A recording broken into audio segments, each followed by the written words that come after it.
Magandang umaga mga kamaster. Ayan, back to normal tayo. Ay hindi pa pala. Happy Easter Sunday mga kamaster. Pero may pasok na tayo ngayon. Ayan, start na ng pasok natin. Dahil tapos na ang ating 3 araw na bakasyon mga kamaster. Ayan, oh. Ayan, happy Easter Sunday ulit mga kamaster sa inyo. Ayan, trabaho na ulit tayo. Kahit linggo mga kamaster, meron na tayong schedule.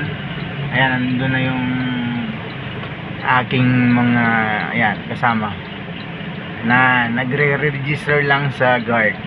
So dito tayo nag-waiting para makapasok tayo dyan sa mga building na yan. Dyan tayo sa Tower C. Yan, The Grove. Yan, kumusta mga kamaster? Ang bakasyon ngayon, kanina yung biyahe namin kasi galing kami ng Mandaluyong, papunta kami ng BGC. Ay sobrang napakasarap bumiyahe mga kamaster. Ayan na sila, oh. So ayan, tara, pasok na tayo. Nakakuha na sila ng gate pass sa guard.